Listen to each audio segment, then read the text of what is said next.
Hello guys, magandang araw sa inyo. So ngayon araw guys, ang ituturo ko sa inyo ay ang kanta ng Eraserheads na Spolarium. So nirevive din siya ng Imago. Pero bago natin simulan ang lahat, kung napadaan ka lang sa akin channel, baka pwedeng makahingi sa ng like, subscribe, at hit na rin ang notification bell para ma-update kita lagi pag mag-upload ako ng mga bagong video. So umpisa na natin guys.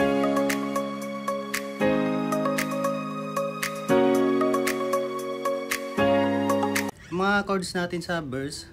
So, ang verse niya ay A minor, D minor, G, E. So, yan yung verse natin.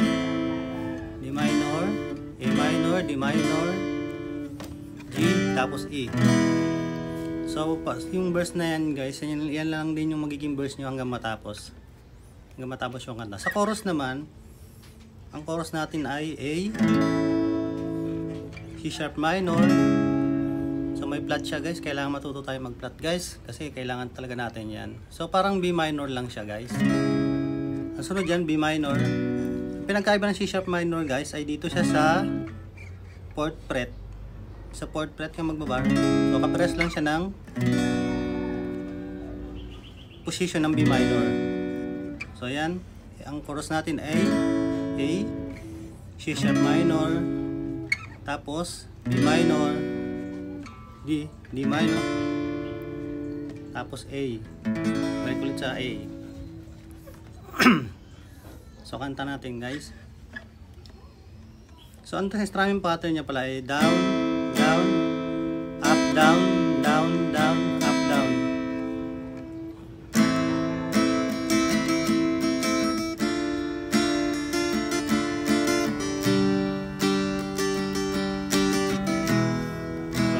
Guys. So kanta natin guys.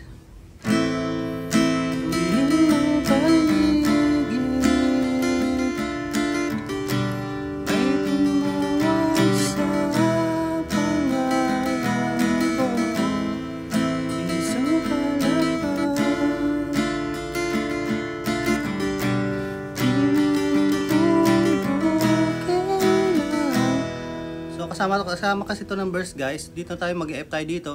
F, tapos C, F, C, tatlong ulit, tapos F, tapos E.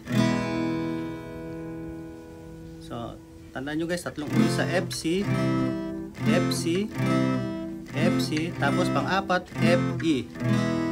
So ito yun guys.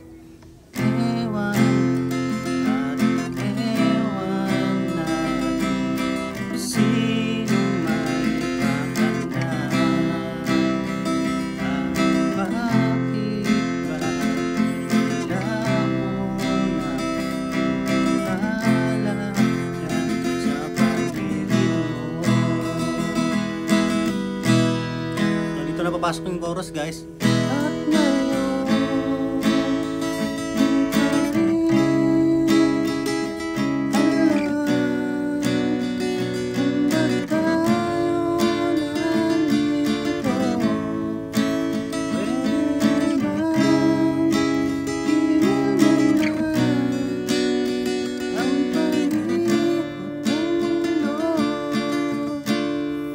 So babalik ka na doon guys sa verse niya ulit. So sa A minor na.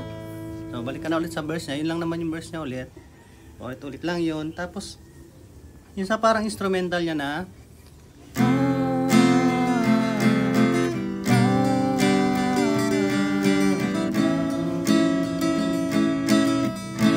so ano yun? F, G, tapos A.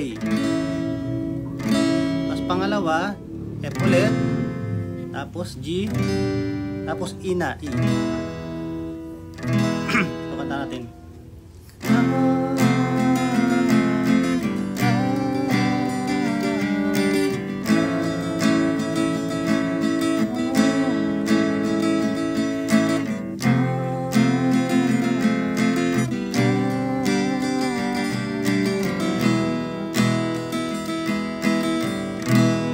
Napapasok yung verse ulit. Yun guys, paulit-ulit lang yung guys.